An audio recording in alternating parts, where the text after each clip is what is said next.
All right, everyone. Thank you for joining me this week on how to win the battle with carbs. Again, I'm Erleen Tilton, and I'm so glad that you have joined in on this week's session because to me, these are so foundational. If we can understand these types of things, it will really, really help you in all your health challenges that you face as you experience life, right?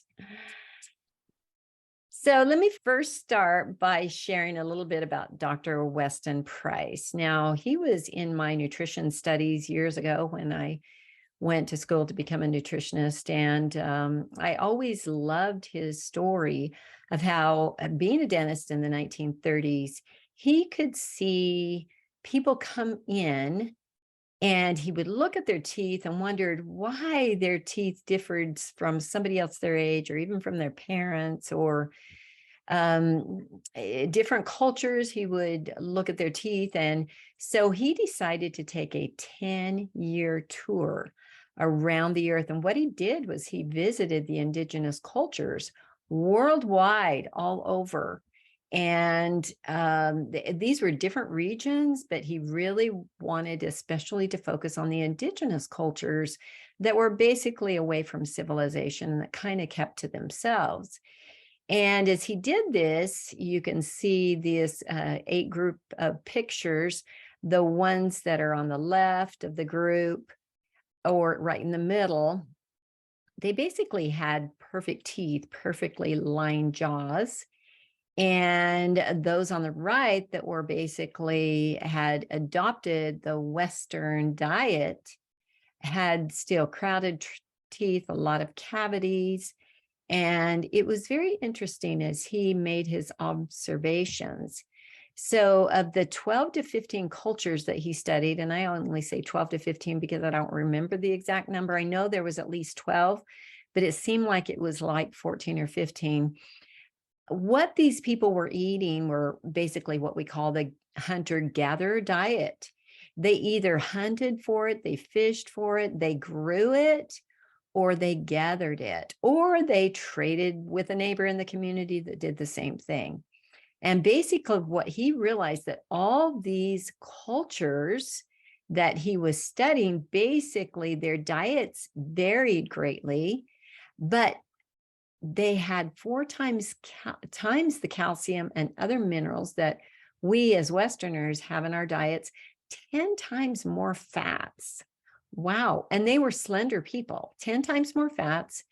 Only 2 of the cultures that he studied ate grains, and those were oats. And I'm going to talk a little bit about why it's harder to basically, if you're a hunter-gatherer, grains are the hardest thing to grow. It's easy to grow vegetables. It's easy to fish. It's easy to even raise chickens and get the meat from them. It's easy to grow pecan trees or nut trees and berry bushes.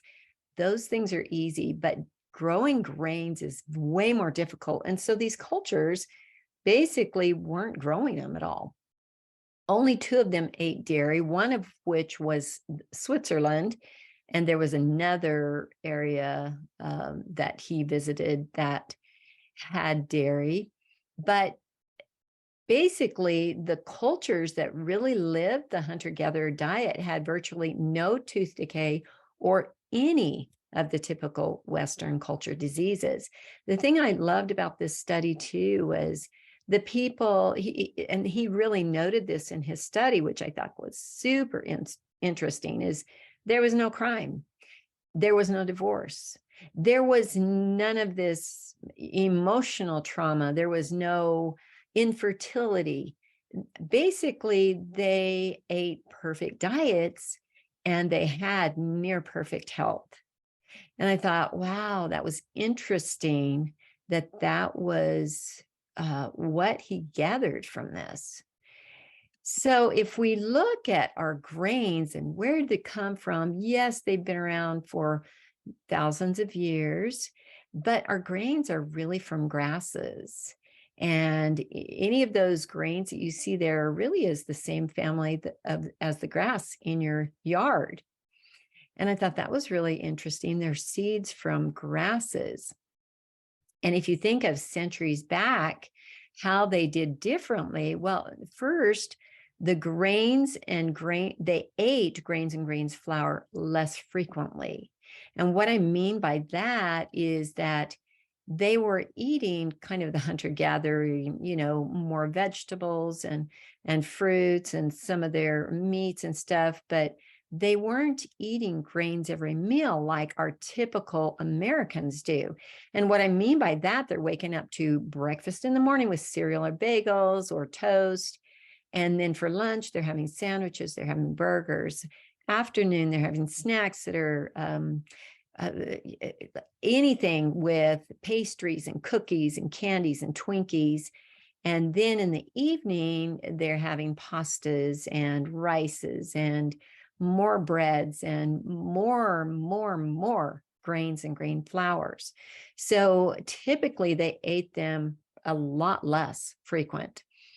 Secondly, their foods came from more than 1,000 crops. Again, I go back, I had one lady tell me just yesterday, she said her granddaughter only wants chicken nuggets. They can't get her to eat anything else.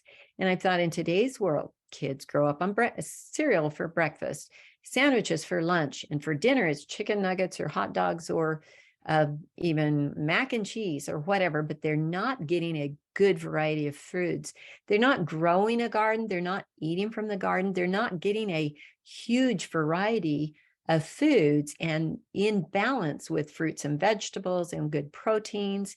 They're getting so many carbs from grains. Okay. And then typically what they ate back then was foods in whole food form. Just like I mentioned, they were eating these foods from a lot of different sources. It wasn't just grains if they ate them. And so this is how diets differ today. So what has compounded the problem is even more interesting in today's world. Most of the grains that are grown here in the US especially they're crossbred for a higher gluten content. Does that ring a bell? Why so many people have gluten allergies? Well, if they're crossbred for a higher gluten content, well, that's why we have so many gluten sensitivities. Not only that, a lot of grains are genetically modified, and they will continue to say that our wheat is not genetically modified, but when you're crossbreeding, you're genetically changing the structure of it. And so they will say Monsanto, does a lot of really controlling our farmers in today's world, and they are number one for genetic modification. So to say that our grains are not all genetically modified, I almost don't even believe that, because so much of it is changed. And that's, they're doing it for the sake of growing crops and getting better yields and getting higher content of something like gluten, but they're not doing it for your gut. And that's the real truth. So also in the process, as farmers, they increase their chemical fertilizers, their pesticides, fungicides, herbicides, all of those other chemicals in the growing process. And then they strip off the oils, the vitamins and minerals and fiber in the refinement process. And then they add preservatives. We overconsume them. The interesting thing is adding sugar to our carbs. And we know that as we have grains and breads, all of the producers out there are adding lots and lots of sugar. It makes it actually unabsorbable, which causes fermentation and inflammation in your gut. And then our guts have become and most people don't realize this, our guts have genetic limitations on how much carbohydrate they can actually handle. So when we're overloading our guts with all this processed foods that's full of chemicals, that's genetically modified or crossbred, and plus the sugar on top of that, our guts can't handle it. And that's where we do have that fermentation and inflammation. And as I was mentioning before, that what's rotting is in your gut is what you crave. Well, this is what's rotting in your gut. It's fermentation. It's fermenting in your gut because we're over consuming it. And without the fiber, this is how it sits. So another problem with grains is what they contain. So number one is the lectins. Like gluten, they create the inflammation in the gut lining. And this is what I went into last week or the week before and talking about how inflammation creates leaky gut, which leaks actually creates perforations in our gut lining. And then that causes leaks to occur from undigested matter into your bloodstream where your gut fights back. And that's where a lot of our autoimmune dysfunctions come from. Also, the phytates or the phytic acid inhibits digestion, and it actually prevents the absorption of important nutrients. And that's another problem with the grains. Then we have the overabundance of carbs, which produces the fermentation as well as the bacteria overgrowth. And that fermentation and bacteria overgrowth creates stagnation, and stagnation creates disease and obesity, as well as gut disorders and dysfunctions. And so again, this is a problem with our grains in general. And I know that many times that we look at people's and plans that are more plant-based diets, but the problem with a plant-based diet is these types of things. And this is why if you want to do more of a plant-based diet, you have to be very aware of what's going on as far as our grain plants, because these can be a real hindrance in gut health as well as your health. So just a note on pseudograins. This is something that most people don't really understand. We have pseudograins, which actually are seeds from the broadleaf plants. They're not from grasses. And so they're not true grains, but if you're going to eat a grain, this is at least better because they're from your broadleaf plants. The quinoa, the buckwheat, the amaranth, the chia seeds, these are all gluten-free, and they're often promoted in a gluten-free diet, as well as maybe some other grains, but they're still high in carb content. And so they're still recommended to eat minimally. But here's the good news. There are many good things that you can use in place of your grain carbs. Almond flour is one of my most favorite, and it replaces grains so well. And you'll see in some of the recipes that I share. Coconut flour is also very good. It absorbs water so much, so you use about a third or a quarter in a recipe in comparison to flour. But it can also be a good substitute or a good alternative to your grain flours. Then we have tiger nut flour. That is actually from the tiger nut, which is somewhat of a legume. It's higher in carbs, but it is also gluten-free and can be a good protein. And then we have our almond butters and other nut butters like sunflower butter or cashew butter or even sesame butters. There's some other butters out there that are very good to use in place of even some of our flours. And I have a recipe that's a really good example of this. But these are all very low carb, and they're high in protein because of their content. And they can be made into breads and baked goods, and they don't raise your blood sugar levels. So these are better choices. We just haven't typically grown up with these things. So some people are afraid to really dive in and do some of this. It's easier to pick up things, I know, and we've done this for years, but if we really want to take back our health, we want to be more determined to create our own foods, because then we're in control of what we're eating and putting into our bodies and our guts. In addition, we have to understand that binders are needed when no gluten is present.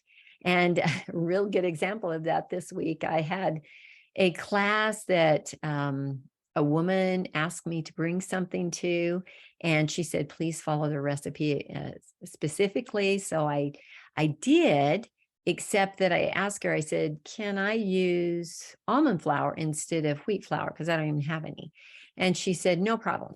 Well, the recipe that she gave me was actually vegan and there were no eggs. And so when those little muffins came out, instead of looking like a little mountain well formed, they looked like, a well.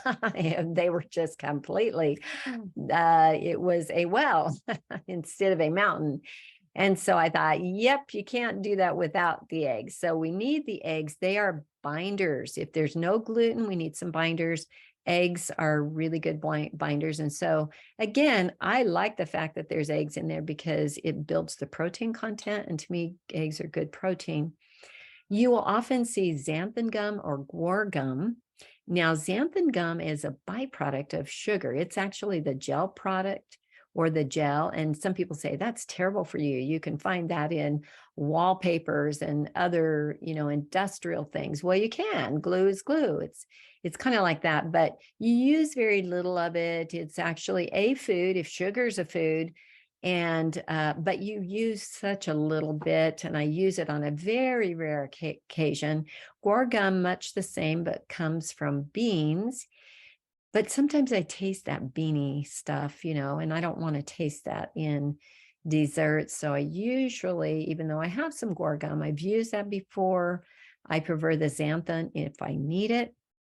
And of course, our flax seeds and our chia seeds are also good binders because they have this gelatinous stuff. When it gets with water, then we have some real binders that are good. In fact, you can make egg white kind of stuff with the flax seed and the chia seed, and you can see that. I'm sure you've experienced that. So these are really, really important.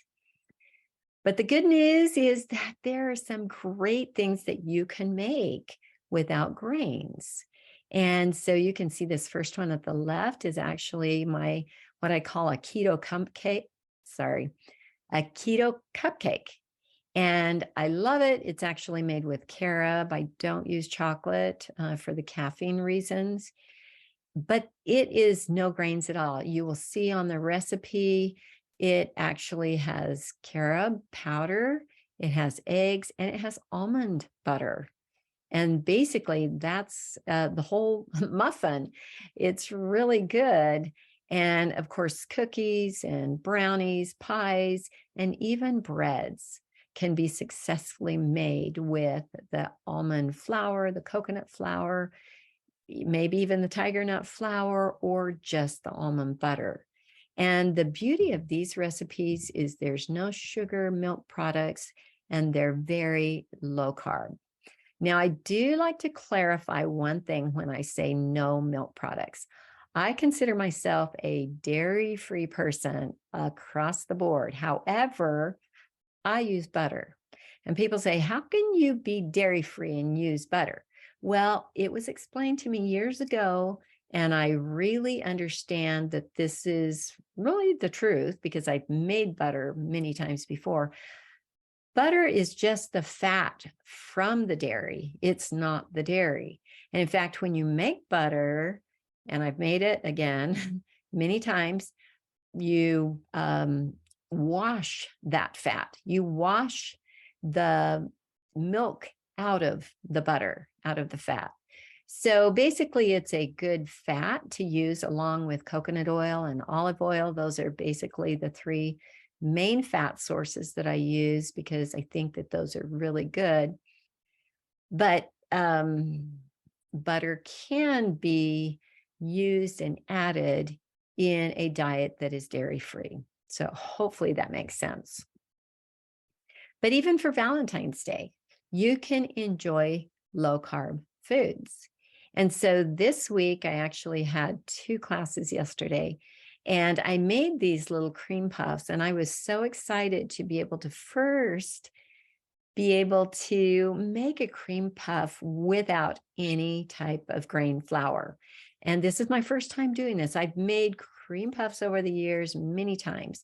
First time using the almond flour, and they turned out just as good as any other cream puffs that I have ever made. So that was fun. And then I filled them with coconut cream, and it was really fun to make them. And actually, it was a little bit of strawberries in there too. So it was a great filling and super, super yummy. You didn't know that they were grain-free and dairy-free and sugar-free.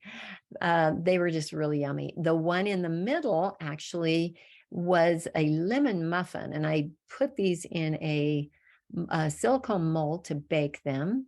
And then I put a little bit of coconut cream and then a strawberry that looks like when you cut it the right way, you cut out the stem, you can actually make them look a little bit like a heart. And so it's kind of fun to do that. And then on the right, you'll see the berry cups. I call these berry carob cups. You could use chocolate as well, but I choose to use the unsweetened carob chips. And with a little bit of coconut oil, you melt it in the top of a double boiler, and you can make all kinds of goodies with the carob. And then, of course, you're adding fruit, which is some carb, but it's a healthy carb. You've got your vitamins and your minerals, you've got your enzymes, and whatever carb that is, it's a good, healthy carb. So if you would like to get the recipes for these specific Valentine's Day treats and more, just email me at my email address that you see there. And that will really be something maybe fun that you can enjoy trying, at least a few things. I have several recipes on there, and I think you'll enjoy just having some to choose from. So, what will best reset your gut? Now, I coach so many people over the years. I've done this over the years, and this is the thing that I did with myself. And I'm helping people to make some really phenomenal changes in their diets as well with this type of protocol. So the first thing is you've got to start with real whole foods. Really going back to that hunter-gatherer diet. Like I said, this is what has proven to be the best diet over time. It's what we can grow and gather, and in the easiest way, but the best way for our bodies. And it doesn't mean you can never have grains. It just means to greatly limit them. Secondly, I encourage people to really do this 90-day Activate, Cleanse, and Renew program. Now, when I started, I did have a few different supplements that doTERRA came up with 30 years later than when I started mine, but I have found these to be way less expensive than I started with initially. And this is 40 years later. So to know that I found something that was less expensive 40 years later is phenomenal. But I love the balance of the Lifelong Vitality, which is a really, really good daily multiple, which feeds your system. You have your Terrazyme for enzymes, your detoxification with your Zendocrine and your GX, and then your probiotic formula, which renews your gut. And then, of course, your lemon and water really helps to cleanse and do a thorough detox.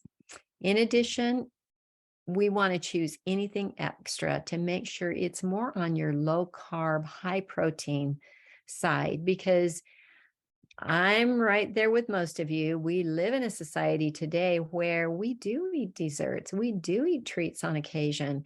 And I would like to think that I can go back specifically to that hunter-gatherer diet and just be okay with that. But yeah, we have too many socials going on, right? And so just keep it to a minimum. It shouldn't be, and I have to tell myself this, it shouldn't be an everyday thing, right? Just an occasional thing.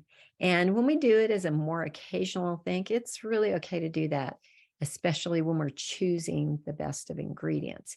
This is what's going to reset your gut. And really, what I say by reset means to cleanse and heal your gut lining, because most of us have been eating things that have damaged our guts for many, many years. And so even to do a 90-day program, it's not going to be completely, you're not going to be 100% better. But let me tell you, you're on a huge road to being able to heal your gut completely. And it's amazing how well this works. So, do you have any questions? I'm here to answer them. And just for the sake of these coaching calls, if you want to book a call with me, do that with your full name and cell phone number. Make sure you include that. If you haven't taken that wellness assessment but would like to, you're welcome to do that at that link as well. But I want to be able to be here to help you and to answer your questions. So make sure that you reach out and let me know what questions you have. Does anybody have anything specifically now?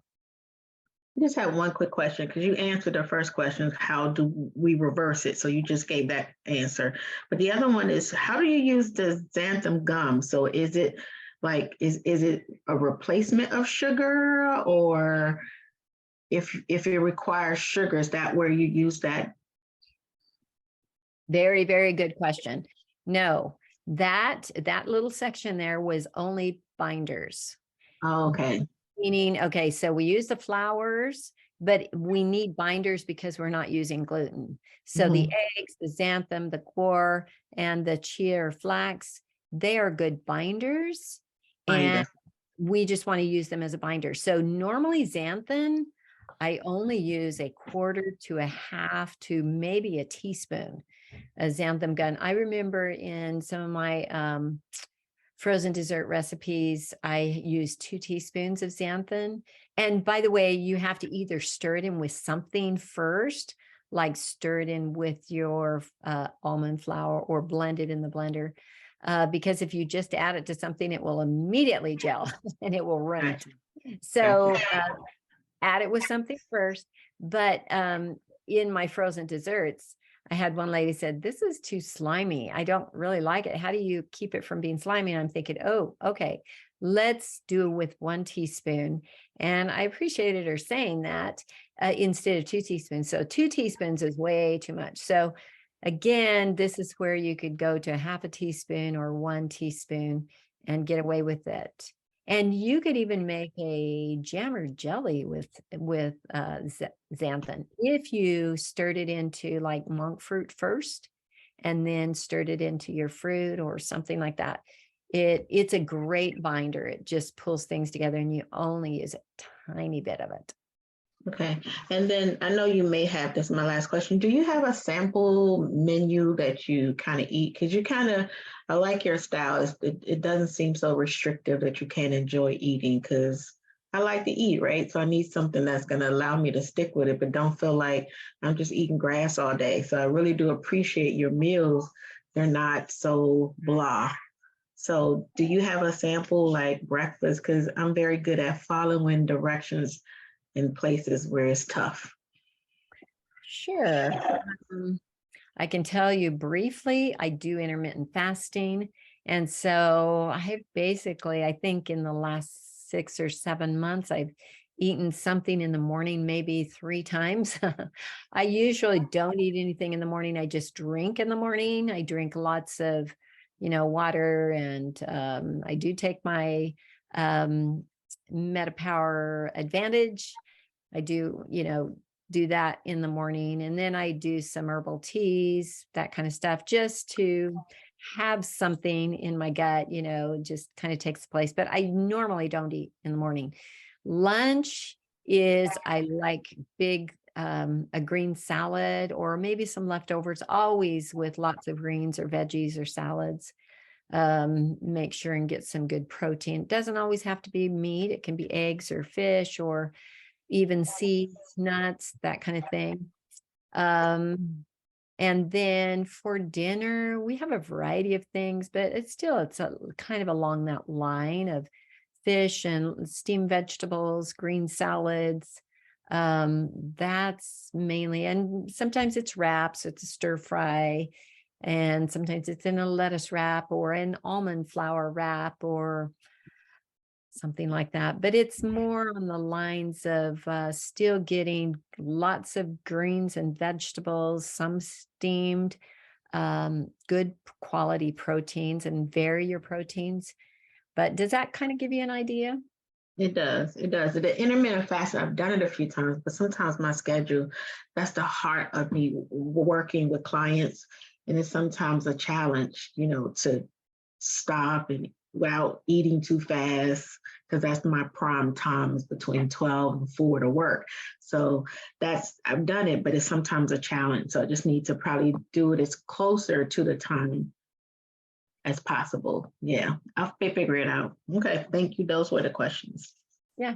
And keep in mind the intermittent fasting, you can choose your 6 to 7 hour window. So I've had some people say my window is from 10 a.m. to 4 p.m. and they just eat during those times, but they don't eat after 4 p.m. and they don't eat before 10. So I have some people that I work with that's kind of theirs. Mine is from like noon to 7. I try to keep my eating window then. And sometimes I'm working on my computer and it's like, oh, 1 or 1:30 when I'm going, okay, need to go and eat. I'm getting hungry. So anyway, So is it 6 hours or 7, or can you just, what 6 is to 7 hour. They say try to keep it in the 6 to 7 hour window okay? and go from there. So you can choose yours. I have a lot of Yeah, people that honestly say I have to eat breakfast. I can, my window can be from 8 till 3 or whatever that window is. And then I cannot eat after 3. And I'm going, no, no, no. My fasting window better come in the morning because I couldn't do it in the evening. But I can't go to bed starving. I can get up and not eat for a while, but I can't go to bed starving. So it just depends on your body. yeah. I think, I don't know if it's my body or my mind or a combination. I'm a breakfast girl, so I probably would try to do maybe 10:30 to 5:30, where it's not 4 o'clock is too early to stop eating. 3 o'clock, 5:30 is pushing it, but 4 3, oh, that's too early, especially when you got class not over to 9 o'clock and you start at 3. That's too rough. Yeah, but I think I can work it. I'm definitely gonna really give this my all. Good. Good for you. All right, Kathleen or Cher. Erleen? Yeah. Yeah, you were talking about how grains come from grasses and all that. And then you went into pseudo grains, which were quinoa, buckwheat, amaranth. I don't think I got all of those, but I can replay your, huh? Chia is the fourth one. Okay. And chia, okay. And you said those were gluten-free, but they still have, and I didn't get what they still have. Okay, so the first 3 of them, those are actually way lower in carb too, but they still are a higher carb than protein. So they tell you, if you're going to eat those, just still keep them to more of a minimum. I mean, eat them on occasion, but not very often. Now the chia is the one it's mostly protein. It's a really good protein.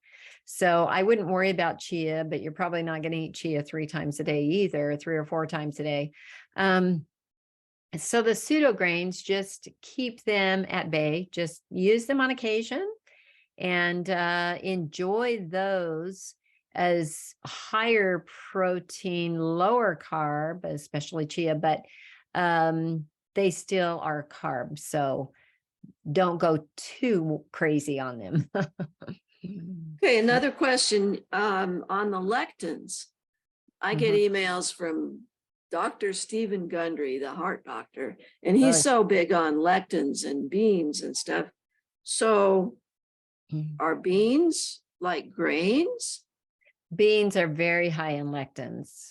And we even have some of our nightshade family that have lectins, the tomatoes, the potatoes, the peppers. So the nightshade family, like I said, tomatoes, peppers, potatoes, and all your beans and all your grains are basically really high in lectins. Okay. And that's why they tell us if you're going to eat them, just eat them very minimally. But people don't know how to eat minimally. When people just tell me in the face, all things, just in balance, or, moderation in all things, I just want to punch them. People don't know how to be moderate about anything. They don't. If they drink alcohol, they don't know when to stop. If they smoke, they don't know when to stop. You know what I'm saying? If they're coffee drinkers, we don't know how to be moderate if we're eating sugar or grains. We don't know how. We make cookies and people, next they know it, they've eaten 12 of them. If we knew how to take one bite, that would be different, but we don't. And so that's why we really need to have some fences on different things that we are doing diet wise. We need to know where the boundaries are. And if you know where those boundaries are, that's great. And that's the thing about. Thank you. Yeah. Thank you. And you're right about the quantity. I mean, I just love food. I love to go to potlucks and heat my plate up high and eat every bite on the plate, and then go back for a dessert plate and eat all that. But I'll tell you, after 5 days of fasting and nothing in your body, you saw me, I just ate one little bite, and then I waited, and then one little bite of the carob again. And then I waited. It seemed like a ton of food, but it was one little teensy bite. So that sure stops the cravings. I guess it all comes down to the cravings. Right. Well, I guess it all comes down to the fact that first you're training your body to go without food with the fasting, and then you're training your body to eat and enjoy one bite at a time. And I think that's really, really key. We need to know where the fences are.